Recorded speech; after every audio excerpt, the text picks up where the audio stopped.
Welcome to Blueprint IoT.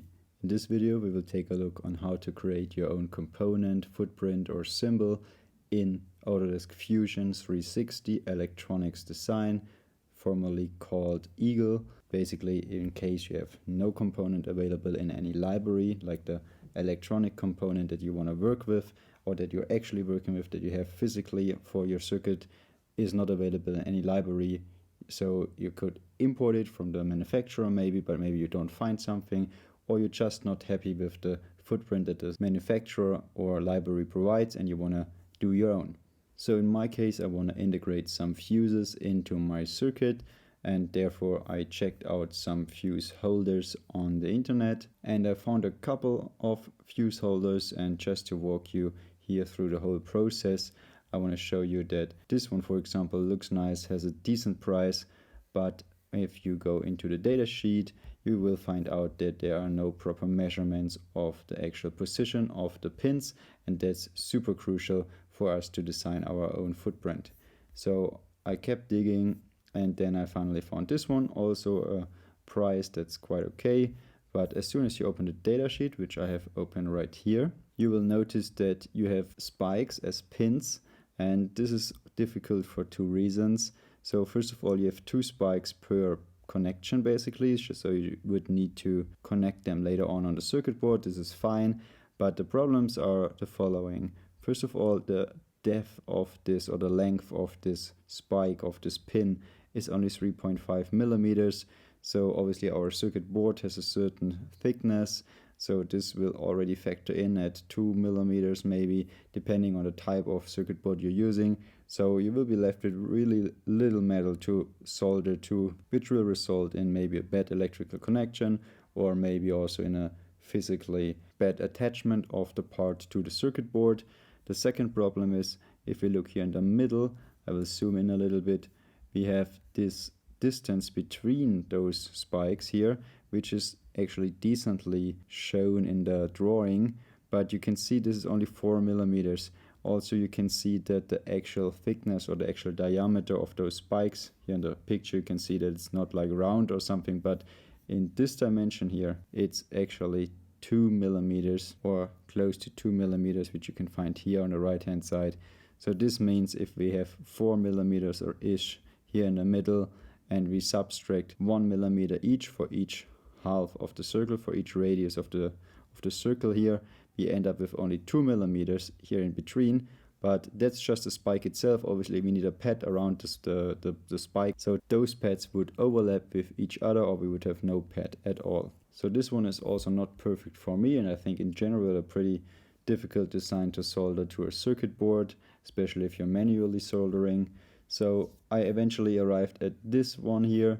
You can see that it's properly done. We have only 1 spike here, 1 spike there, so only 2 pins, so the distance in between won't be a problem. We even have in the middle a little stabilizer made out of plastic, so we need to integrate a hole later in our footprint. And also, as soon as we open the data sheet, we can see we have a proper data sheet. We have dimensions, not very precise, but also like if it's 6 or 5.9 or whatever is not important for us. We can see that the position of the plastic clip. We even got a 3D model of a part, and also we see exactly the width, and here most importantly we can see the position of the pins and the thickness of the pins. 2.4 for the plastic one, 2 millimeters for the metal pins, and the distance in between. So that's all we need for our footprint. So let's go ahead and drawing our footprint and making our signal and component based on this part. Moving to Autodesk Fusion, we will go ahead and go File, and then actually New Electronics Library. We don't go for New Electronics Design, we go for New Electronics Library. Basically also because I want to have all my parts I'm doing myself in a specific library. So here we are, we have an empty library at our hand, and now we can create a new component, a new symbol, or a new footprint, or a new package. We will not cover the package today. That's basically only for the render of your PCB later on, that you have basically a nice 3D model of your part. What's important for us for the layouting is the footprint and the symbol. While I think those namings are a little bit confusing, the symbol is basically the electrical characteristics of your part, of your component, and the footprint is only what is actually interfering with your circuit board, so only the layouting relevant things. You could go ahead, create a symbol first, or create a footprint first and later combine it to a component, or you can create a component first and then create a symbol and a footprint. So we'll just go ahead and create a component first. We will call this fuse holder. There we go. In this area here we need to insert our symbol, and in this area our footprint, and then we need to connect it later on. So that's all right. So let's go ahead and create the actual footprint. We click new footprint, give it again a name. You can, and it's actually convenient to give it the same name. You won't overwrite something. It's a different type. The component, signal, and footprint are different type of files or different type of data, so it can have the same name. Here we go. That's our pattern that we're working with, our grid. Actually, this is the most important settings we have up here in the corner. We have the grid settings. We can choose mil or millimeter. So I go for mm. I'm based in Europe, and also, sorry guys, in the US, but I think the metric system is way superior and just way more logical to work with. Before I set the size of my grid, I will quickly double check with my drawing of my part in the datasheet. I see I have basically only here, I have .4 or something like this, but actually that's a very important thing. So I will go for .2. So let's go here for, I want to have a grid size of 0.2 and an alt of 0.2 as well. Obviously you could have whatever, an alt of 0.1 to make it more precise or more easy, but I like it to be aligned with the grid itself. So here we go. Let's zoom in a little bit. Here's our origin, and that's basically the view from the top onto your component. Going back quickly to our drawing, we can see we have our pins aligned in the middle of the part. The width of the part is around 6 mm. The length is around 20 mm. So first I will go ahead and draw this box, basically the outline of the part. So 6 by 20 mm. Therefore I will choose the line and we'll just start here in the origin and the bottom. So go up 6, and in case you're wondering why I know where I am, you have up here a little counter that's basically showing you where you are based from, or based on the origin, or originating from the origin to wherever you are. So I'm here now at 6.0, that's exactly what I want. And then I will go over here, and that's also still on the y-axis centered above the origin. So from here on I need 20, probably need to move a little bit. 20, we can now go back down, and it's already showing us a little guidance line. And here we go. We are done with our outline. It's, to be honest, not the most convenient process to draw something, but you can't do what you maybe use from Autodesk Fusion, from the CAD drawing, from the physical drawings, is that you use the dimensions. You have this option here, but you can measure, but you can't modify. So you can't say, okay, instead of 20, I now want 19.5 or something. So you really need to get it right the first time when you draw the line. So that's a little bit unfortunate. Maybe it will come in the future, but at the moment it's not available. That's our outline, basically just to help us to orientate also later when we do our layout and accidentally placing other components too close. So we need this outline of our part itself. Next are the pads. Taking a look at the drawing again, we see from the middle, or in the middle, first of all, we have 2.4 mil, basically only the hole. And beside them we have in the distance of 9.4, so basically 4.7 from the center point, or 5.3 mm from the left hand corner. So let's start with this. We select the pad, and before we're going to place it, we have on our left hand side the options on how we want the pad to look like. We have the square pad, which I don't like so much, because if you think about soldering, the solder will always tend to naturally form a circle or a cone. So basically a round one is the cooler one for me. You also have this one with those little edges. are all around. Maybe more useful if you're working with not an etching process for a circuit board, but a milling process or whatever. So I personally prefer the round one. So now the drilling diameter, or the diameter of the hole in the pad itself. Let's go ahead here. And we notice very quickly that it ends at 1.05 mm. But we need 2 mm, so we're basically going to change it directly in here. There we go. So we can see it's actually quite big. Also the diameter of the copper seems to be relatively small in comparison to the hole itself. So we will go for a little bit more here. We should maybe go for 3.8 as a default value that's going to be proposed. So that's one option we could do. Another option, because it's actually what our part does, if you look here, or if you look back at the picture, you can see that it's actually not a round pin, it's actually more a little bit of a rectangular shape.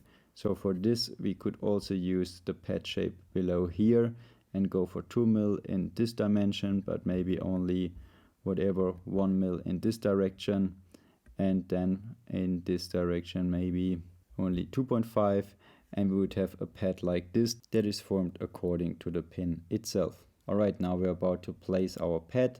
For this again we use the origin. You can see, if you keep an eye on the numbers up here, you can see we're at 0, 0 at the center of the pad.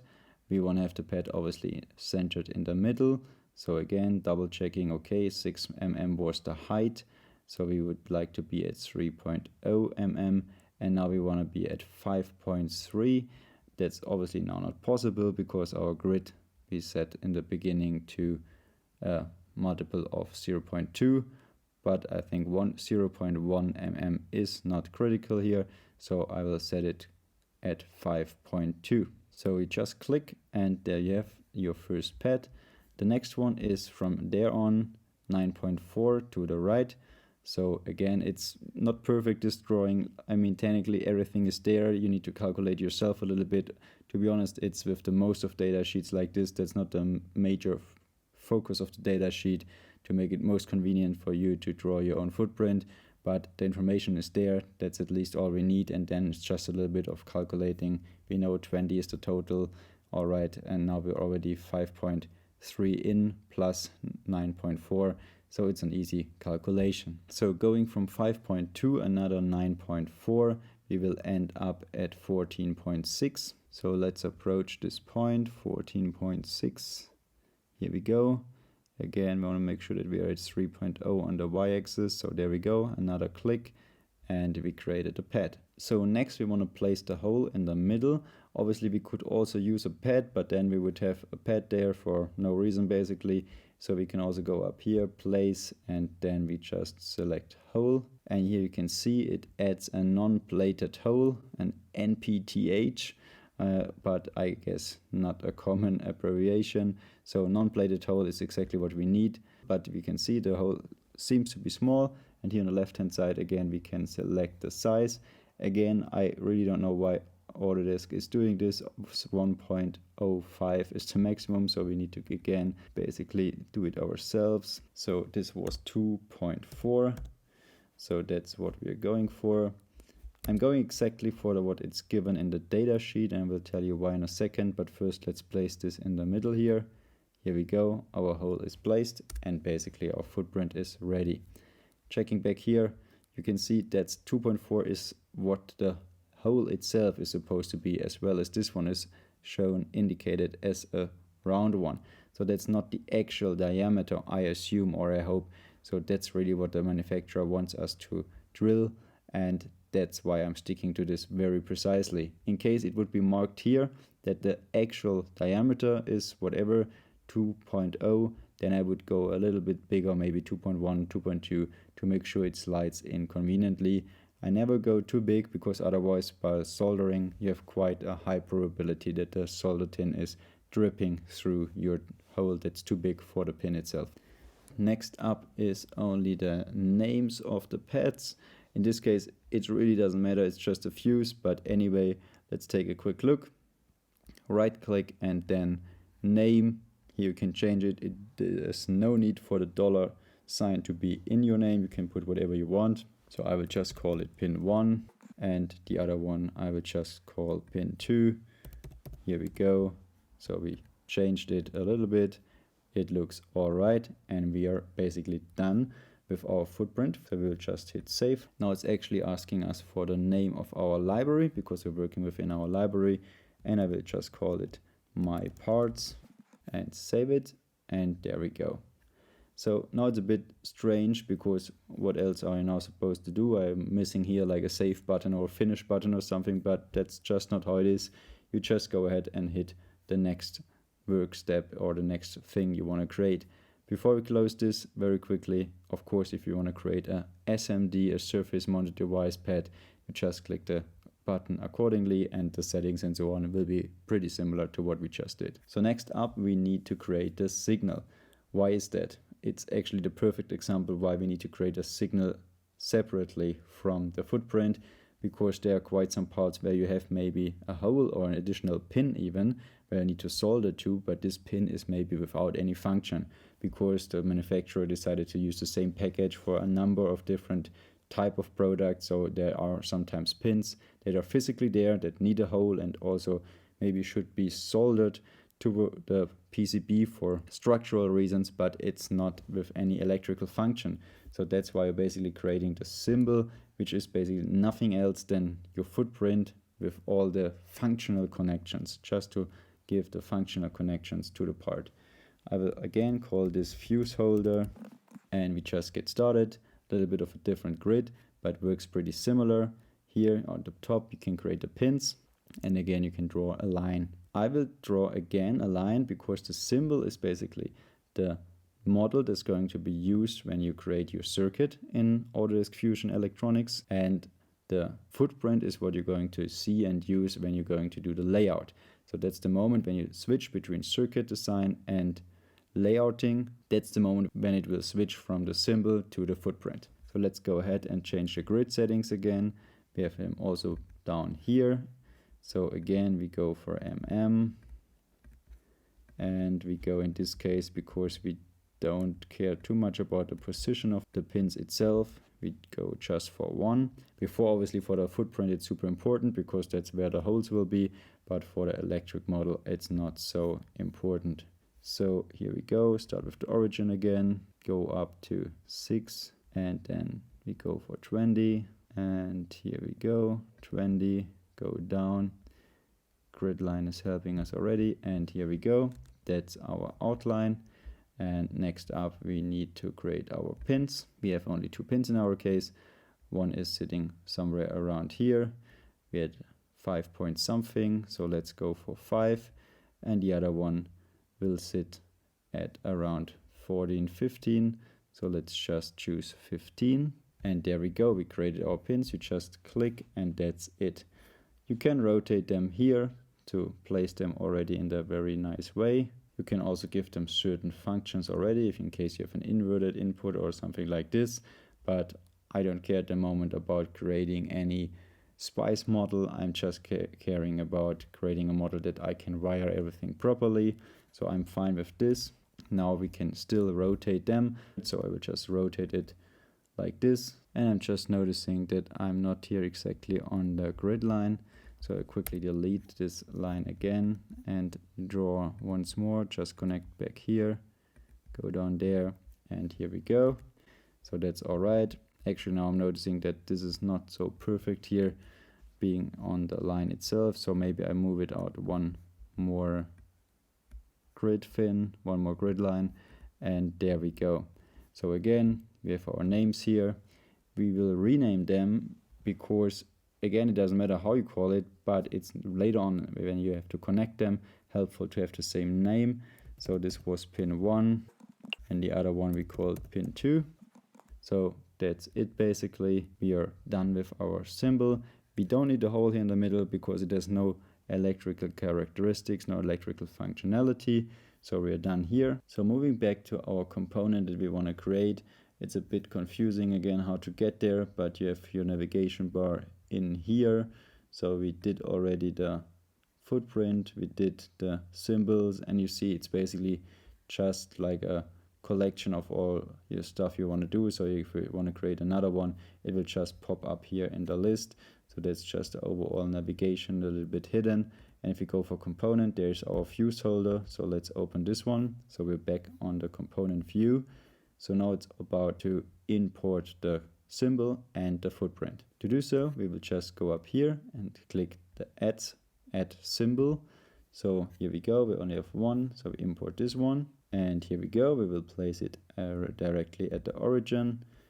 All right, that seems good. And now we need to import our footprint. To do so, we go over here into this section, and there we can click new, add from web or add local package. That's what we want to do. We want to use our local one. Here we go, already there. So just hit OK.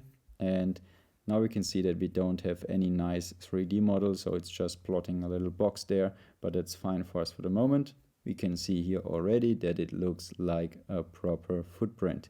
Only thing to do is the mapping. We can see a little exclamation mark there. So the mapping is basically now connecting the footprint with our electrical functionality. Therefore we hit connect and we get this little connecting menu. So what we do here, that's why it was important to have the similar or same naming, that it's automatically checking this already or easy to identify this. So we have the pin 1 and we have the pad 1 named pin 1 as well. So we can just click connect. So now the pin 1 from the symbol is connected with the pad 1 from the footprint, which we also called pin 1. So pin 2, the same thing.